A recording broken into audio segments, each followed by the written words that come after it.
which is Hacking It in Hollywood. We debuted it with DB last week. We're going to cast our favorite golfers, or not our favorite golfers that we think would put a phenomenal twist or perfectly suit that role in the show that you chose, which is Breaking Bad. Almost said Breaking 100. I say that far too often. Breaking 100, Breaking Bad. And let's get into the first one. We're going to open up with one that we both... So I read yours after I chose mine. And when I opened it up this afternoon, Steve, I was dying. So let's get into it. Breaking Bad. Saul Goodman. We both chose Patrick Reed to represent Saul. And it was an absolute no-brainer. I'll let you lead the way with your reasoning. I mean, look, so it kind of also goes back. I also really like Better Call Saul as well. And with Patrick Reed, listen, he never had, it seemed like, he always seems like he's got a chip on his shoulder. He's always been discounted, always an underdog, just like Saul Goodman. He tried to get into the law firm. His brother kept pulling down, spoiler alert, by the way. And then he just eventually morphed from, a guy who just tried to do it the clean way. And he said, you know what? Screw it. I'm just going to cheat and steal my way to a good career. That's what Saul Goodman did. Obviously, he is very liberal, giving cease and desist and throwing lawsuits around and just cutting corners and just doing whatever he can to win, no matter what, no matter how ethical or unethical it is. So I think this is a very easy one. I'm glad you also chose Patrick Reed on this one. I think that is a very easy call. Oh, yeah. I mean, there's never been a bigger no-brainer when it came to casting things. And I think when you mentioned, in case we have lap-flovers or overlaps, let's try and do different. But I think it's fair to I wanted to do my own thing. I don't want to listen to who you said first. And it's just the fat fingers and just the blocking people on Twitter, like religiously and the lawsuits. Just, I mean, he doesn't care. It's just phenomenal pomp. I just think it's a no-brainer, and it's a great little softball to start off the segment. Mm-hmm. So next up, we got Skylar White and Billy Horschel as the casting character for that role in Breaking Bad. This is your pick, Skylar White and Billy Horschel. Steve, let me know. Well, I mean, look, like Skylar White, at least from all the fans of the show, she was definitely the most detested, right or wrongly with that take, but just always have an opinion, always on her high horse, self-righteous. And that just really seems like what Billy Horschel is. Like, is anybody really a fan of Billy Horschel every time he really opens his mouth? He always has an opinion on stuff. He always has to stick his thumb into things. But here's the thing, though. Skylar White also has a little bit of a dirty past too. Obviously she went and slept with her boss. She also helped him get out of fraud with the IRS. Yep. And Billy Horschel, if you want to believe the rumors, entertained the live offers. And then he went off because it wasn't high enough. Then he started slandering them. So, look, like, I just think this is perfect as far as Skylar White is a little bit of a Karen. I would say Billy Horschel is kind of the Karen of the PGA Tour. So I think this is a perfect match. Oh, I mean, if he had like Aaron Badley type hair or something like that, I mean, that would just be so fitting. And he has probably ripped into spectators harder than anyone I've ever heard. Like, hey, but also like respectfully, buddy, do you need me to come over there and slap you? You're going to shut up. Like Billy just absolutely full on Karen. I need to speak to the manager, and the manager's you in the front row. You need to shut up and like give me a refund. Like I think spot on with the analysis there, and obviously always never quite getting his way, right? Just like you mentioned. I think that's. But I think he's due for a little bit of a bounce back. I think he's a bit of a sneaky play this week. By the way, I would agree. I would tend to agree. Yeah, I think so too. So, and for those of you listening back in, because we're going to cut the segment, we're talking about the Sony Open. All right, my next character is Hector Salamanca and our tiger, Tigre. The Tigre. That's so mean. It's so mean. And you know what? I never even came up with this comp. Mrs. Maniac suggested this. This was, I'm getting myself out of the firing way here, but I feel like the parallels between these two, never going to kill me. You're never going to, and I'm going to go out on my own terms as well, however I want. Tiger survived that car accident. The guy's been through multiple back surgeries, all that jazz. You know, the OG of the tour, the OG of the Mexican cartel. I think just phenomenal alpha males in their prime. And, you know, you can't break either of them. They're unbreakable. And I think El Tigre and Hector are just, I think you'd be a fantastic guy to go out on.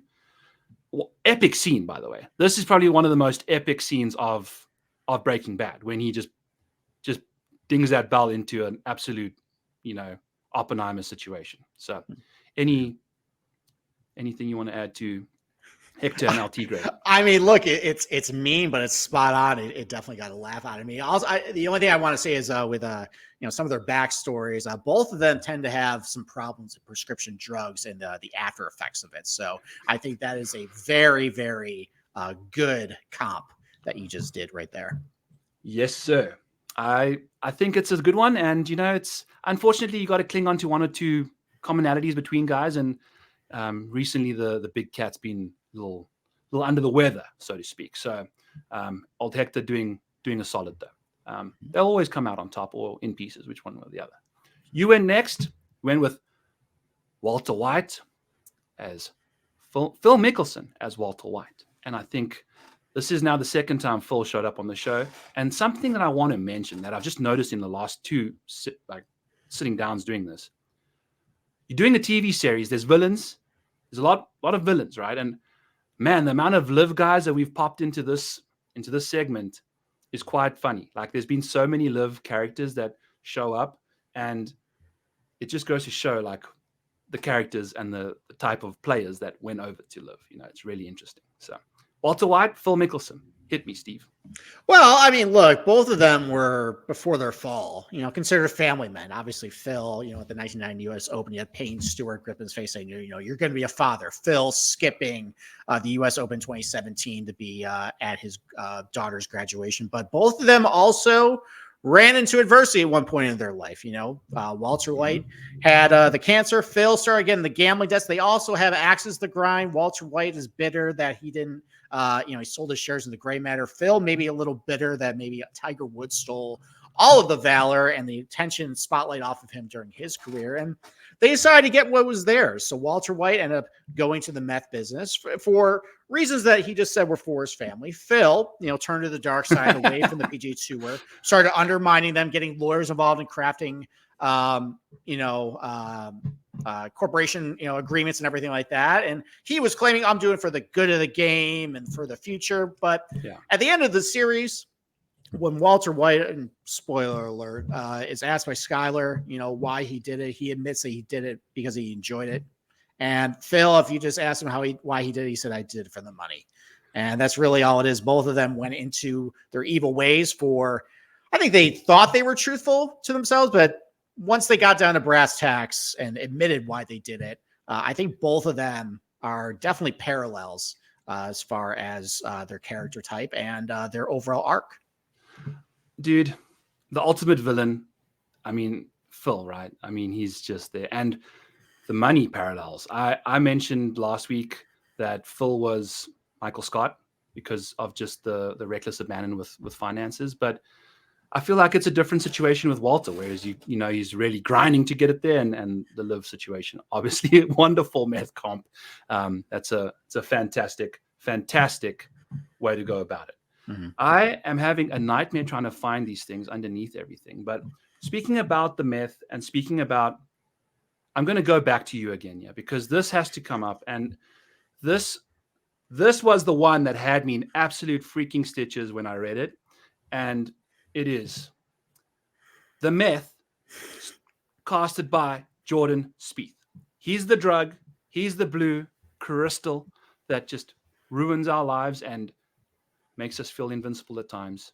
Jordan Spieth, give me the meth. I mean, just thinking about Jordan Spieth, he's completely all over the place. You know, he can follow up a double bogey with an eagle the next hole. You saw that crazy scorecard he had on the Hero World Challenge. And just, I would say, just watching Jordan Spieth, if you're a fan of him, just the roller coaster ride that he presents every single hole, shot to shot, it probably is the equivalent of being on meth. I've never been on meth, but I would imagine just the way that Jordan Spieth plays golf is probably exactly like that. So I think he would be the perfect character and embodiment of crystal methamphetamines for this show. The highest of highs, the lowest of lows. And I mean, if you could put a little bit of meth in that plug lie that he had on the 16th hole, I mean, that would just be the perfect way to go out. And it's his thing. It's his DNA now. And that's what he's even as a dad, you'd expect that his life would have kind of simmered down a little bit. He's got that dad strength, but he's still popping meth down in the basement when he gets a gap. So yeah, an ultimate drug, and honestly one of the funniest things I've ever seen when I read that out loud. So that was a great comp. It's not a player, but he is the crystal that we all desire. My next guy was Mike. I'm not even going to try and attempt to say his last name. I'll let you do that. Ehrmantraut. Ehrmantraut. Yes. Well, that's a lot easier to say than it read, like we've just discussed prior to this. But anyway, we'll go with Mike E. and Brooksy. You know, both, especially like Brooks in particular, when he's behind the mic in the interview room, he just seems like, oh, you know, like, you're going to ask me that question? You're going to really go there? Is that what you really want to do? I feel like Mike's always having to just figure out stuff for Walter whenever it's like, you know, like it's just always grumpy, always having to fix stuff, always like moping around in a way. And then when it comes to clutch moments, I mean, these are the two most clutch people I think I'd ever leave my life on, you know, like Brooksy in the majors, and Mike whenever you've got yourself a threat level midnight situation in a way, you know, like I think they can get you out of any jam at any given time in the biggest and darkest, deepest of holes. And I think that's just the way I see them two kind of comping out. Mm-hmm. Yeah, so I actually almost went with Brooks for Mike Ehrmantraut for similar reasons. I have to go with somebody else. I don't know if it's going to come on the show, right. But you know, both of them just kind of, both of them. All right, well, you know, both of them just kind of, you know, speak their mind. Both of them are a little passive prime. It actually probably leads to my comp here. So coming along a similar vein as you with Dustin Johnson and Mike Ehrmantraut here. You know, listen, you know, Mike is past his prime. Okay, like he's aging, but he still has that old man strength. Dustin Johnson definitely is getting in the twilight of his career, but he still hits as far as anybody. So are both of them are very efficient at what they do. Both of them are savants at what they do too. Mike is perfect at tracking people down and killing them. Dustin Johnson is a savant in golf, and they also, you know, there's some questions too about their sobriety. Mike Ehrmantraut, you know, during the course of the series, is he on the wagon? Is he off the wagon? Is he on the sauce? Dustin Johnson, obviously, there's been some questions about his sobriety too. So, but the Brooks comp, that was right at the top of my mind. I am switching at the last minute to DJ. It was a last minute call with his agent to get him in there. A really good callback audition, and that he secured the role of Mike in this exercise. No, I think the personality in particular is definitely more spot on. You know, DJ's way more relaxed and way more like grandpa mode than Brooks is. But I think what I did fail to also mention about Brooks is the fact that he's living in Mike's body. You know, like his body's broken, you know, kneecaps, you know, like that kind of stuff. His body's just not what it once was. And I feel like Brooks has kind of found this escalated rate of diminishing, you know, body worth. And I think that's kind of another reason why I liked him. But DJ as the savant, I mean, geez, dude, two guys at the top of their trade when they're in the zone talk about just getting and handling business. I think they both, DJ, you know, but funnily enough, I mentioned him with the beans last week. So I guess there's a bit of a different, he's a multiple personality individual. So Jesse Pinkman hasn't showed up on the show, and I felt like my fellow South African / Slovakian brother, Rory Sabatini, another Moses Maniac submission. We were walking around the John Deere and we watched him miss a putt, and he took his glove off and he clenched his fist and ripped it off. Like, just ripped this glove in complete tatters. He's always the kind of guy that if there is someone that I think brought a gun onto the golf course, it would be Rory. I feel like wasn't he the one that was like walking way ahead of everyone when I think was it Sergio was taking too long to play or something like he's always a feisty character. He's always feels like the world's against him. He always feels like he deserves better and just never quite gets it. But at the end, Jesse Pinkman lands up with a silver medal at the Olympics. And, things are just all good and well after it seemed like it was never going to work out. Mm-hmm. So that's my comp for Jesse. I struggled. I actually could not come up with a comp, and I'm glad you did, because Jesse ended up being the moral compass of the show.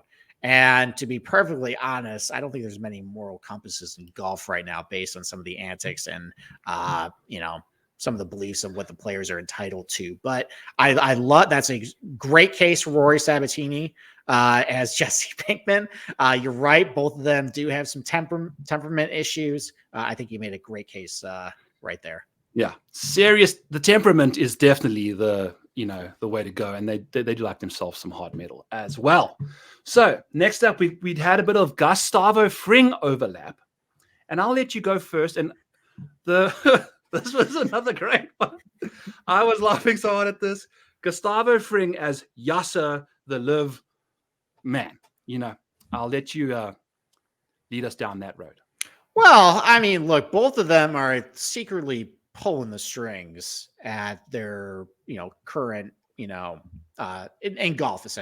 Gus Fring was pulling the strings in the crystal meth business. Yasser, I firmly believe that they are playing chess versus the PGA Tour is playing checkers at this point. And as soon as that framework agreement got signed, the PGA Tour went out and said, "Oh, we got this. We're still in control." Kind of like the Salamancas, and Yasser's in the background saying, "Okay, well, we have first right of refusal, and I'm the chairman of the board. And you're actually going to, screw me? Okay, I'm going to take John Rahm."